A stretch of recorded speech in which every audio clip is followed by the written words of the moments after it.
ಇಂಥ ಘಟನೆಗಳಾದಾಗ ಸಹಜವಾಗಿಯೇ ದೇಶ ಕೇಳೋದು ಪ್ರತೀಕಾರದ ಮಾತು. ಈ ಥರ ಉಗ್ರರು ಬಂದು ಅಮಾಯಕ ಪ್ರವಾಸಿಗರನ್ನು ಕೊಂದು ಹೋಗಿದ್ದಾರಲ್ಲ, ಅವರು ನೀವೇನು ಮಾಡ್ತೀರಾ? ಆ ಉಗ್ರರನ್ನ ಹಾಗೆ ಬಿಟ್ಟುಬಿಡ್ತೀರಾ? ನೀವು ಆರಾಮಾಗಿ ಓಡಾಡ್ಕೊಂಡಿರಲಿ, ಇನ್ನೆಲ್ಲೋ ಇನ್ಯಾವುದೋ ಊರಿಗೆ ಹೋಗಿ ಇನ್ಯಾರನ್ನೋ ಸಾಯಿಸಲಿ ಅಂತ ಹೇಳ್ತೀರಾ? ಪ್ರತೀಕಾರ ಯಾವಾಗ ಅಂಥೇಳಿ ಒಂದು ಪ್ರಶ್ನೆ ಸಹಜವಾಗಿಯೇ ಬಂದೇ ಬರುತ್ತೆ. ಅದು ಹಾಗೇ ನಮ್ಮನ್ನು ಕೊಂದವ್ರನ್ನ ಸುಮ್ಮನೆ ಬಿಡಬೇಕಾ ನಾವು? ನಮಗೆ ನ್ಯಾಯ ಸಿಗೋದು ಯಾವಾಗ? ಇಂಥ ಕ್ರಿಮಿಗಳನ್ನು ಇಟ್ಕೊಂಡು ಏನು ಮಾಡಬೇಕು? ನಮ್ಮಲ್ಲಿ ಸೈನ್ಯ ಇಲ್ವಾ? ಪೊಲೀಸರಿಲ್ವಾ? ನಮಗೆ ಶಕ್ತಿ ಇಲ್ವಾ?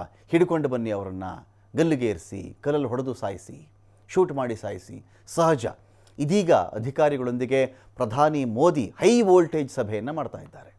ಸಭೆಯಲ್ಲಿ ಅಮಿತ್ ಶಾ, ಜೈಶಂಕರ್ ಸೇರಿದಂತೆ ವಿದೇಶಾಂಗ ಸಚಿವರಿದ್ದಾರೆ, ಅಮಿತ್ ಶಾ ಇದ್ದಾರೆ, ಗೃಹ ಸಚಿವರು ಇಬ್ಬರೂ ಇದರಲ್ಲಿ ಭಾಗಿಯಾಗಿದ್ದಾರೆ. ಪ್ರಧಾನಿ ಮೋದಿ ನಿವಾಸದಲ್ಲಿ ಸಭೆ ನಡೀತಾ ಇದೆ. ಪಹಲ್ಗಾಮ್ ಪರಿಸ್ಥಿತಿಯ ಬಗ್ಗೆ ಅಮಿತ್ ಶಾ ವಿವರಿಸ್ತಾ ಇದ್ದಾರೆ. ನರೇಂದ್ರ ಮೋದಿ ಅವರು ವಿದೇಶ ಪ್ರವಾಸದಲ್ಲಿದ್ದರೂ ಪ್ರವಾಸವನ್ನು ಮೊಟಕುಗೊಳಿಸಿ ಅವರು ಇದೀಗ ವಾಪಸ್ಸಾಗಿದ್ದಾರೆ. ವಾಪಸ್ಸಾದ ಮೇಲೆ ಏನೇನು ನಡೆದಿದೆ, ವಿವರಗಳು, ಮುಂದೆ ಆಗಬೇಕಾಗಿರ್ತಕ್ಕಂಥ ಕ್ರಮಗಳು ಎಲ್ಲದರ ಬಗ್ಗೆ ಕೂಡ ಚರ್ಚೆ ಮಾಡ್ತಾ ಇದ್ದಾರೆ.